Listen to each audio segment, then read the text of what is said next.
नमस्कार दोस्तों, स्वागत है आप सभी का मेरे YouTube चैनल स्टेनो गुरु शिवा में। दोस्तों शुरू करते हैं आज के एडवांस डिक्टेशन। गति लेखन संख्या 111। गति 80 शब्द प्रति मिनट। स्टार्ट।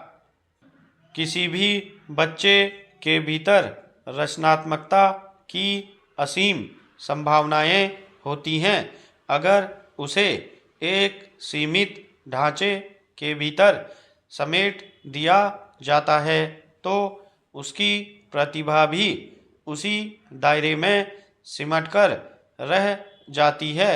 इसलिए बचपन और किशोरावस्था में ही रुचियों की पहचान करके अगर किसी बच्चे को उसकी रुचि के क्षेत्र में जानने, समझने और कुछ करने का अवसर दिया जाए तो पूरी संभावना है कि भारी तादाद में बच्चों की प्रतिभा सामने आएगी और उसका लाभ देश और समाज को मिलेगा। हालांकि शिक्षा व्यवस्था में यह एक बुनियादी पक्ष होना चाहिए और कुछ हद तक इसका ख्याल रखा भी गया है, मगर अब सरकार औपचारिक रूप से इस दिशा में एक ठोस पहल करने जा रही है। गौरतलब है कि शिक्षा मंत्रालय स्कूली विद्यार्थियों को वैज्ञानिक पद्धतियों और प्रयोगों से परिचित कराकर उन्हें अनुसंधान और खोज का अवसर प्रदान करने के उद्देश्य से प्रयास योजना शुरू करने जा रहा है। इस योजना का मकसद युवा विद्यार्थियों के बीच वैज्ञानिक चिंतन उत्पन्न करना और साक्ष्य आधारित विज्ञान प्रक्रिया, नवीनता और रचनात्मकता का विकास करना है।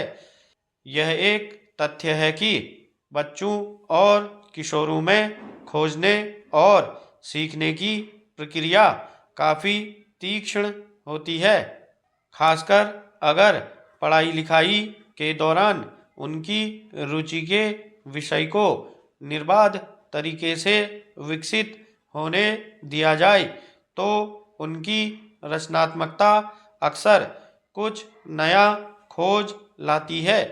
लेकिन हमारे यहाँ आमतौर पर निर्धारित पाठ्यक्रम ज़्यादातर बच्चों के लिए शिक्षण के ढांचे का एक अनिवार्य हिस्सा होता है और उसी के मुताबिक उन्हें अपनी पढ़ाई पूरी करनी होती है।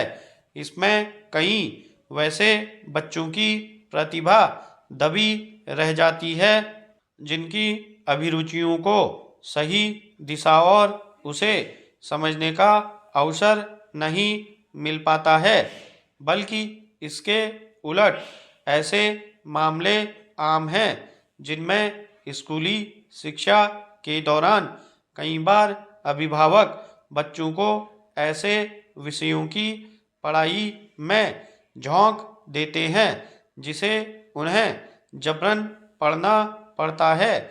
यह मान लिया जाता है कि निर्धारित पाठ्यक्रम और अभिभावकों की इच्छा के मुताबिक ही बच्चों की शिक्षा दीक्षा होनी चाहिए।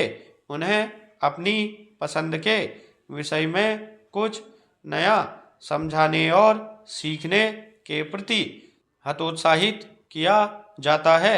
यह एक ऐसी स्थिति होती है जिसकी वजह से स्कूली शिक्षा के दौरान बहुत सारे बच्चों की रचनात्मक प्रतिभा का एक तरह से दमन हो जाता है। जो बच्चे ज्ञान विज्ञान के क्षेत्र में नई खोज के वाहक बन सकते हैं वे एक बने बनाए रास्ते के यात्री बने रह जाते हैं। इस लिहाज से देखें तो प्रयास की अहमियत इस रूप में दर्ज की जा सकती है कि इसमें व्यक्तिगत रूप से या समूह में अनुसंधान या खोज करने के लिए विद्यार्थियों की क्षमता विकास पर जोर दिया गया है। स्टॉप।